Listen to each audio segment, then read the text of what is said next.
Not everybody can go about doing radical gratitude, but they can incorporate gratitude in a much more meaningful way in their life. I had always known scientifically there are huge benefits to gratitude. I had a negative bias. When you hear 100 compliments and one insult, you focus on the insult. Puzzles activate your mind, make you more active, a quicker thinker, a better thinker, clarity of mind, a lot of things. And I've, in general, when I have tried it, it's been a while, I've sucked at it.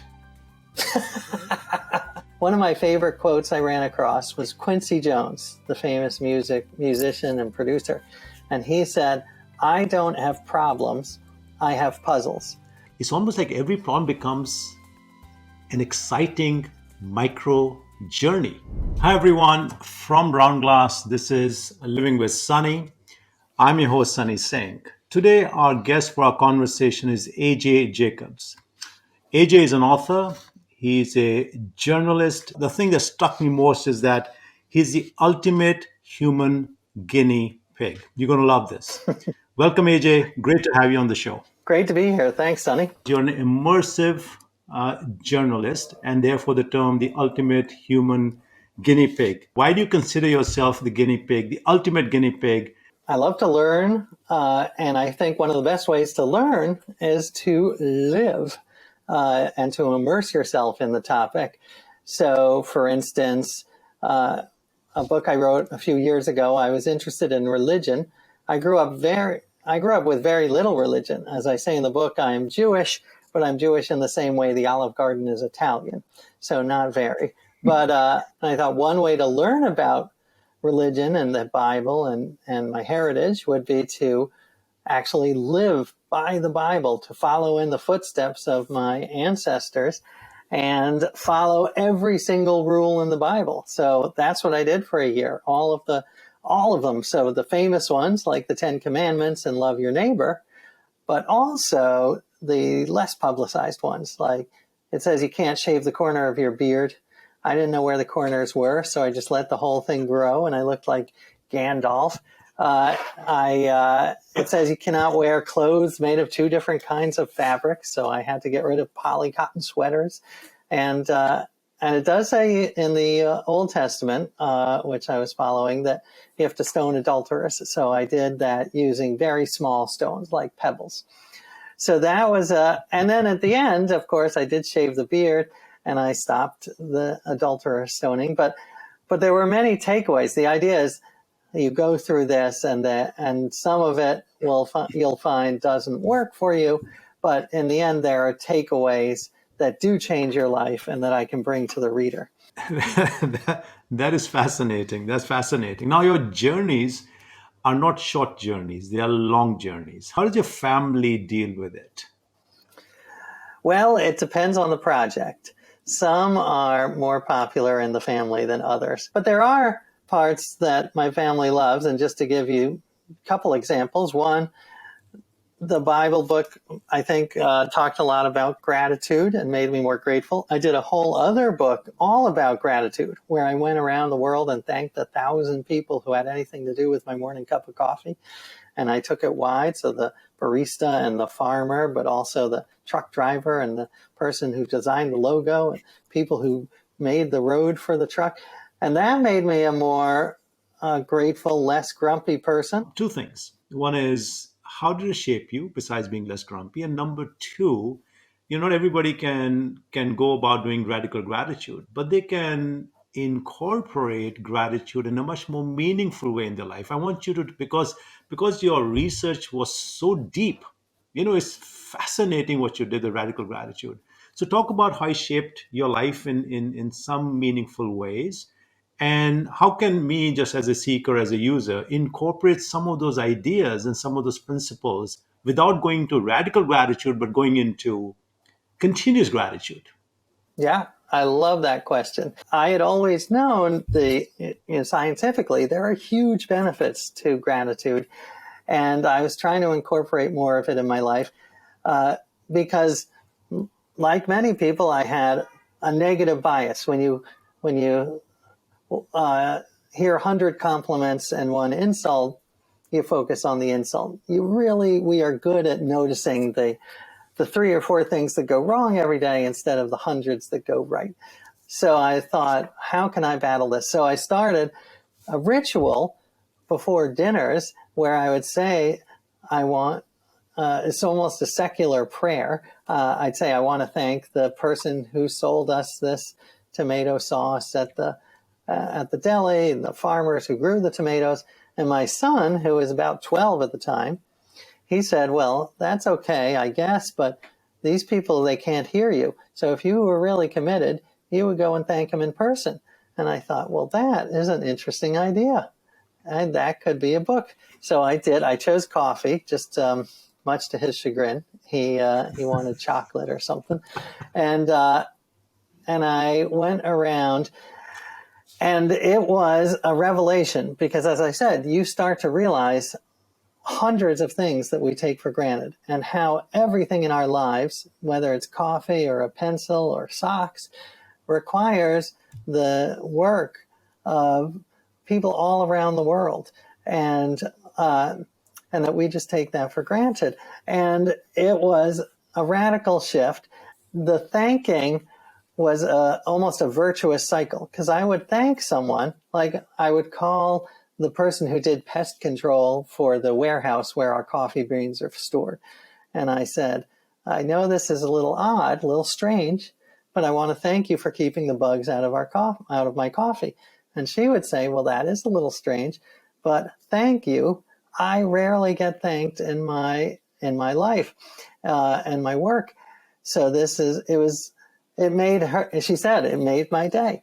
It's almost like a mindset of being aware of the hundreds of things that go into everything. I was very tickled with your book, The Puzzler, which you have published just recently, and puzzles.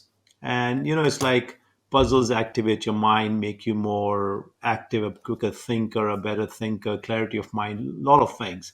And in general, when I have tried it, it's been a while, I've sucked at it. What kind of puzzles? Which You know, kind? it's everything from the word puzzles. You make up those words, and then a colleague of mine was doing this app, and you quickly try to see how many words you can form in a certain time frame, and then Yeah, of yeah, course yeah. the regular puzzle where you fit the pieces together. And it is not my moment of glory. I believe it's like dating. There is a type of puzzle for everyone. So it could be that you just haven't found your type of puzzle. And I do think that puzzles provide so many benefits that it's worth you giving it one more shot. Was that life is a puzzle, figuring out your purpose in life, finding a partner, finding a job that's meaningful. All of these are puzzles. And I think if you look, one of my favorite quotes I ran across was Quincy Jones, the famous musician and producer. And he said, I don't have problems, I have puzzles. And if you approach your life like that, if you approach your life as a puzzle instead of a problem, I find it much more inspiring, because problems they sound intractable. They make you want to curl up in the corner in a fetal position. Puzzles, it's like, okay, first of all, it's solution oriented. You're like, okay, I can I can maybe solve this. And it almost inspires a more playful attitude. So yes, I try to frame my life's problems as puzzles, and I find it much more inspiring. This narrative, what you just now said, when you quoted Quincy Jones, that I don't look at problems as problems, I look at them as puzzles. It's very powerful. I was just thinking in my mind when you were saying that, and saying, if we looked at every problem as a puzzle, and a puzzle that you want to play with and figure out and configure it, and how I can bring this together, it's almost like every problem becomes an exciting micro journey. Yeah, I love that. And I'll give you one example there. We live in very divisive times. So if I'm talking to someone from the other side of the political spectrum, my default is almost, a war of words, like, you're so wrong. and I'm going to berate them and convince them. But that rarely works. Usually, often it backfires. Instead, I've tried to reframe discussions with people who disagree with me as puzzles. So I'm thinking the puzzle is, what do we really disagree on? What is the crux of our disagreement? What evidence can she present me, or I can present her, to sway one way or the other? And what can we do even if we don't agree? How can we move forward? What can we do in terms of continuing to live and make the world better? So all of these, it's almost more like a cooperative adventure instead of a war. And I think first of all, it's more pleasant. And secondly, I think you're more likely to come up with a productive way forward. So that is one way that this puzzle mindset has changed my life and that's just one way. There are tons. Two quick topics I want to touch on. One is, you look at the mind, body, and spirit, and you're saying, how do I? And these are big ticket items in life, and you're traveling those journeys and bring them together. Anything you'd like to share in terms of these big macro journeys related to how, mind, body, and spirit, and connecting them together? If you had to say one or two things to the audience, to our users, what would you say? Well, if I could go back to the idea of acting your way into a new way of thinking, so how behavior, the body, and the actions often have this profound effect on your mind, and I use it all the time. So I'll give you one quick example. Was when I was writing, I wrote a book about health, and tried to be the most healthy person alive, and spent 2 years doing it. And I would wake up in the morning often filled with angst and despair, like saying, I'm not a doctor. This project's too big, and I'm never going to finish it. I don't know what I'm doing. But I would force myself to act as if I were confident, and I would do actions like I would, call the top doctor in the field and set up an interview, or I'd call my publisher and say, when the book comes out, let's have a big party, the healthiest party ever, and we'll serve kale martinis and whatever. And after an hour or two of acting like this, my brain caught up and I started to be a little more confident. So to me, that is a huge secret of the mind, body, spirit. Are you ready to talk about your next journey? Have you figured one out? Are you looking into it? Are you ready to talk about it?